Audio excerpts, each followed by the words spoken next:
Anxiety. Anxiety, in its essence, is the body's built in alarm system, vital for our survival, yet capable of overwhelming our lives when its warnings become incessant and disproportionate to actual threats. This heightened state of worry can disrupt daily functioning, turning the anticipation of everyday situations into a source of intense dread and physical distress. Recognizing anxiety disorders, from the persistent unease of generalized anxiety disorder to the intense fear of panic disorder and beyond, is crucial for understanding the breadth of this condition. It's more than just stress. It's a complex disorder that demands empathy and support. By acknowledging the challenge it poses and the signs it manifests, we empower those affected to seek the treatment they need, paving their way back to tranquility and well-being. Generalized Anxiety Disorder, or GAD. Imagine your mind constantly under siege by worry, fixating on everything from personal health to global crises, irrespective of any real threat. This is the harsh reality for those with generalized anxiety disorder, or GAD, trapped in an endless cycle of excessive, unmanageable worry over daily life's trivialities.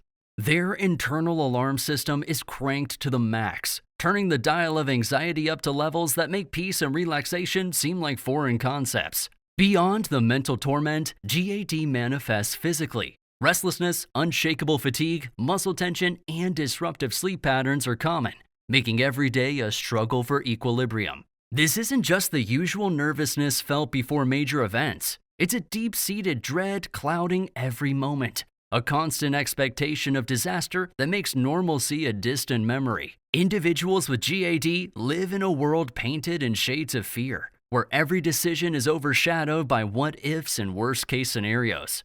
Breaking this cycle isn't merely about stress management. It's about dismantling a pervasive barrier to tranquility, a quest for those affected to rediscover a life marked not by worry, but by moments of genuine peace. Panic disorder. Panic disorder is a condition characterized by the abrupt and overwhelming onset of panic attacks, intense, acute episodes of fear that escalate rapidly, reaching a peak within minutes.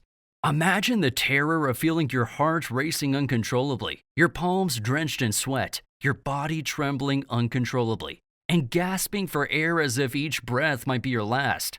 Accompanying these physical manifestations is an enveloping sense of impending doom, a fear so profound it feels as though the world is collapsing around you.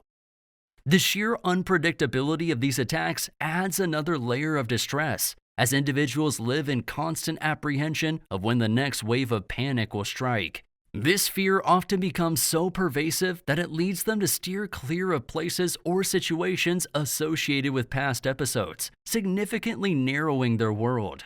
The intensity of the physical symptoms can be so convincing that panic attacks are frequently mistaken for heart attacks, leading to emergency room visits. This misinterpretation underscores the disorder's physical impact, blurring the lines between mental distress and acute physical illness. Panic disorder isn't just a challenge of the mind. It's a battle that wages on both psychological and physiological fronts, making it a profoundly incapacitating condition for those who endure it. Social anxiety disorder, or social phobia. Social anxiety disorder, also known as social phobia, transcends mere shyness, manifesting as a crippling fear of social interactions and situations. This condition is rooted in the deep-seated dread of being scrutinized, judged, or humiliated in public. Unlike the fleeting nervousness many experience in social settings, for those with social anxiety, the fear is pervasive and overwhelming, significantly hindering their ability to function in daily life, including work, school, and social gatherings. The prospect of being the center of attention or the subject of potential ridicule can be so daunting that individuals with this disorder may go to extraordinary lengths to avoid social situations altogether. This avoidance, while a means of coping with immediate fear, often leads to profound isolation and loneliness, aggravating the condition further. The cycle of fear and avoidance can become so entrenched that forming and maintaining personal relationships becomes a towering challenge. Social anxiety disorder is not just about fearing social interaction. It's about fearing the negative evaluation that might come with it. This condition does more than just limit social activities. it can constrict one's entire world, making everyday interactions feel like insurmountable obstacles. For those living with social anxiety disorder, the world can seem an incredibly daunting place, filled with potential for judgment at every turn. Specific phobias. Specific phobias stand apart in the landscape of anxiety disorders, marked by their intense, acute fear focused on particular objects or scenarios, ranging from spiders, arachnophobia, to flying, aviophobia, and heights, acrophobia, among countless others. This fear is not just excessive, it's wildly disproportionate to any real threat these situations or objects might pose. Yet, the terror felt by those with specific phobias is as real and overwhelming as any physical danger, compelling them to go to great lengths to avoid their sources of fear, thereby significantly impacting their daily functioning and quality of life.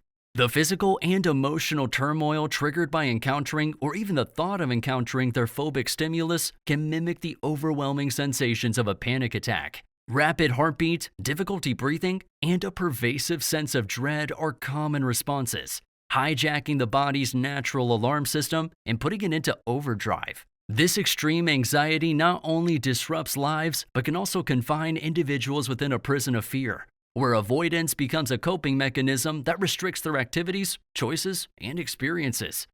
Specific phobias encapsulate the profound power fear can wield over the mind and body, demonstrating how an irrational dread of the seemingly benign can dictate the parameters of one's world. Agoraphobia. Agoraphobia, a condition far more intricate than the common misconception of it being merely a fear of open spaces, embodies a profound dread of being in settings where escape might seem daunting or assistance feels out of reach. This fear extends beyond the open to engulf scenarios like bustling crowds, public transport systems, or vast unbounded areas. The core of agoraphobia lies in the apprehension of experiencing a panic attack in these environments without a clear path to safety or the hope of help. The intensity of this fear can compel those affected to meticulously avoid places or situations perceived as triggers, drastically narrowing their world. In extreme cases, the fear becomes so paralyzing that it chains individuals within the supposed safety of their own homes, creating a self-imposed isolation. This avoidance, while a temporary solace from anxiety, breeds its cycle of dependency and fear, further entrenching the agoraphobic avoidance behaviors. Agoraphobia, thus, is not just a fear of spatial openness, but a complex interplay of anxieties that can significantly hamper an individual's ability to engage with the world, turning their safe haven into a fortress of solitude. Separation anxiety disorder.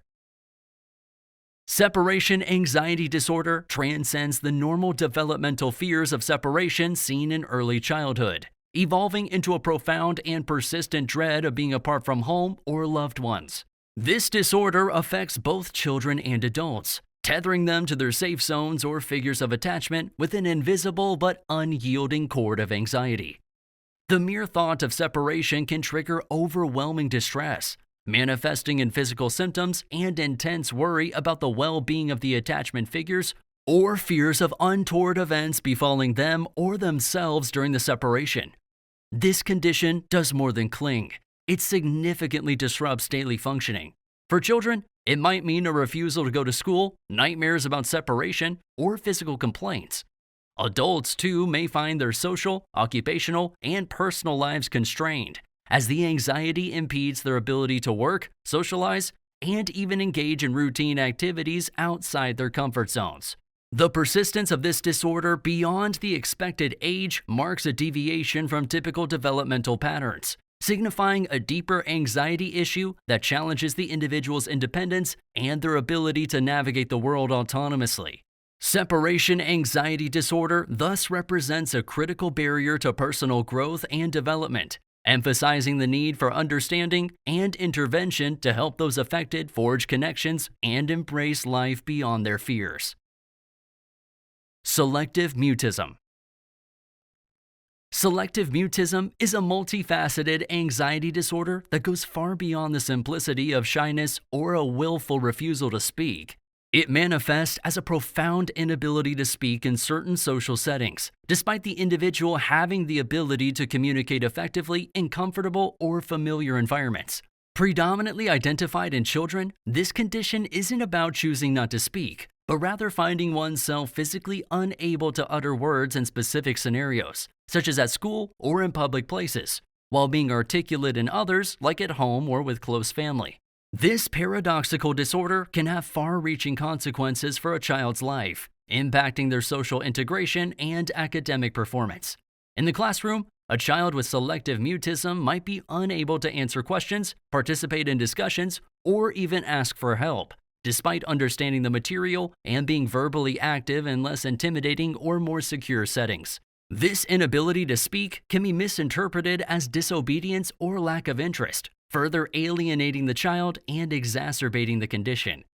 The root of selective mutism lies in extreme anxiety, transforming what should be simple verbal interactions into insurmountable obstacles. Addressing selective mutism requires a nuanced understanding of its anxiety-driven nature and a supportive approach that fosters a sense of safety, encouraging the child to express themselves verbally in all settings. Medication-induced anxiety disorder. Medication-induced anxiety disorder highlights a unique facet of anxiety disorders, underscoring the potent influence of substances, whether they are prescribed medications, illicit drugs, or the effects of withdrawing from these substances or an individual's psychological state. This form of anxiety disorder is characterized by symptoms that are directly attributable to the physiological effects of a substance. The anxiety experienced is not a reflection of the individual's typical psychological state, but is induced by the chemical alterations in the brain caused by the substance in question.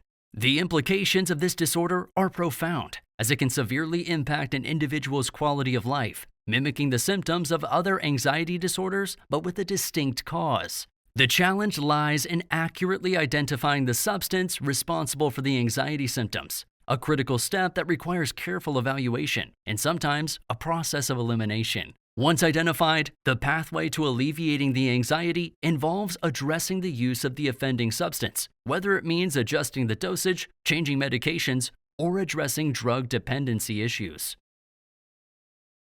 Obsessive-compulsive disorder and post-traumatic stress disorder, or PTSD.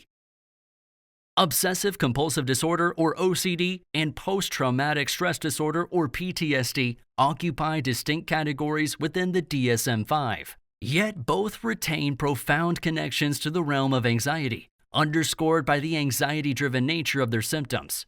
OCD manifests through a cycle of invasive, distressing thoughts or obsessions, compelling individuals to engage in repetitive behaviors or mental rituals known as compulsions, aimed at mitigating the anxiety these thoughts provoke. This cycle creates a prison of routines that can dominate one's life, rooted in an overwhelming fear of what might happen if these compulsions are not performed. PTSD, born from the ashes of traumatic experiences, shadows individuals with persistent reminders of their trauma. Flashbacks, intense psychological distress at exposure to symbolic or direct reminders of the trauma, and a persistent state of heightened alertness define this condition, illustrating a form of anxiety that binds sufferers to their past horrors. Both OCD and PTSD are tethered to anxiety through their symptoms and the relief-seeking behaviors they incite, whether through the compulsive rituals of OCD or the avoidance and numbing strategies seen in PTSD. Despite their classification outside the traditional anxiety disorder spectrum, the essence of anxiety, its capacity to provoke, disturb, and drive maladaptive responses, remains central to both OCD and PTSD. These disorders exemplify the varied ways anxiety can manifest, influenced by internal thought patterns or external traumatic events, respectively. Understanding their link to anxiety is crucial for effective treatment, as it acknowledges the underlying fear of apprehension that fuel their persistent and disruptive symptoms.